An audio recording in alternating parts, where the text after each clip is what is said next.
Okay, so we understood how we can generate the first frame. We learned a little bit about prompting.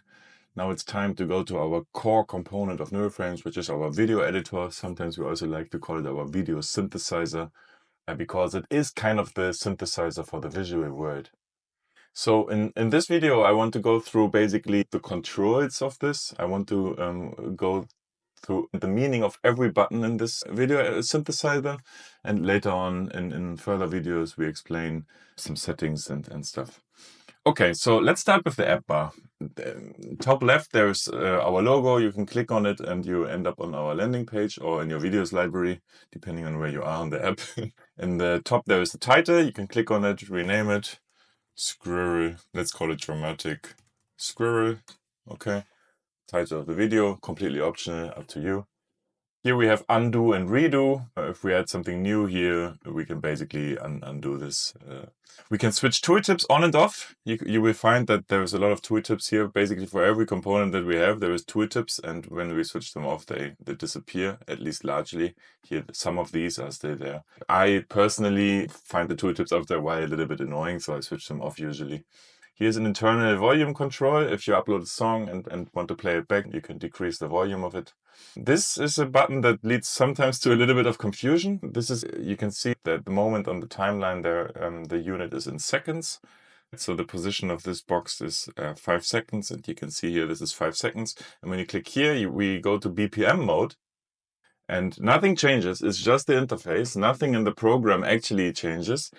But you will find that on the axis here, there's bars. So for instance, if we wanted to place this box at 5 bars in 120 BPM, we will put it here.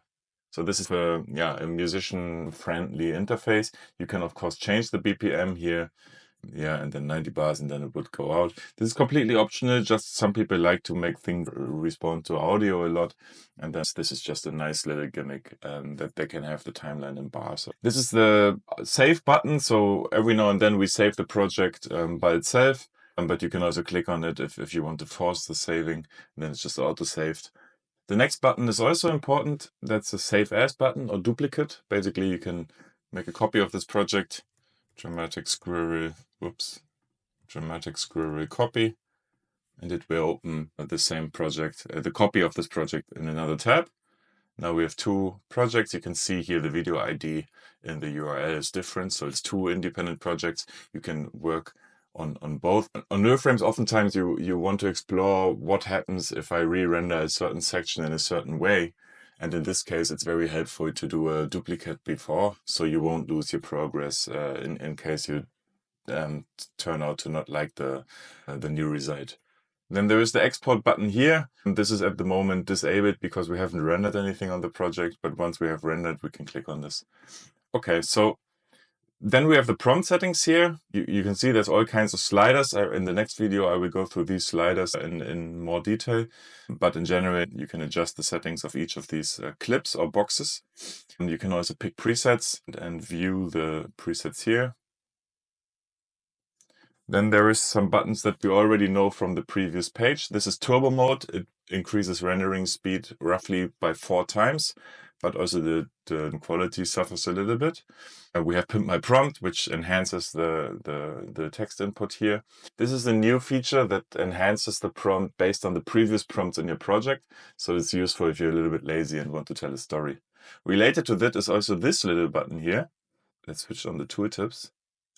It says still beta feature. It's not so beta anymore, actually. It proposes 3 next prompts based on the project. If you're a little bit lazy, you can just go ahead and click this a couple of times, and you will have a long video. And actually, also the settings of these boxes will be adjusted to the prompts itself. So if you're a little bit lazy, then you can use this button as well. Okay, you can delete the clips by clicking here or backspace or delete, right? You can zoom into the timeline with, on the mouse pad, Command or Control zoom in, and then otherwise the scroll wheel in, just like you would expect the timeline to react. You can also use these buttons here to go left and right, or zoom in or zoom out. And also we have this one here, which you can also use. Lots of possibilities to play with the timeline. We have this button here that goes basically zooms into the project just with all the such that you can see the whole project. Then we have the lock button here, which is optional. Basically, it locks the position of all the clips here. Now I cannot not shift them around anymore. If I unlock them, I can shift them around again. Each box also has their own lock. So now I cannot move this around, but I can move this around because I clicked this one. It's just optional. It's what some people asked us to implement something like this, so we did. This is a snap to grid. So if I switch this on, you will see that if I have another clip here, it will show this dashed line, and then when I let go of it, it will basically snap to this line. And if I have this magnet off, it will still show the line, but it will not snap. Basically, this is some optional behavior. I usually leave it on because I like it. Here there's some other options also where you can copy paste the settings of a clip to another clip. You can also load settings that you saved, also parameters that you saved. You can also store settings and parameters that you saved. This is just optional stuff. And then one last thing, you can drag these clips around, but you can also adjust their position here if you want to be ultra precise. This is just up to you. Okay, and with this, I think we went through the basic controls here. In the next video, we will discuss each of these sliders and their meaning. Thank you very much.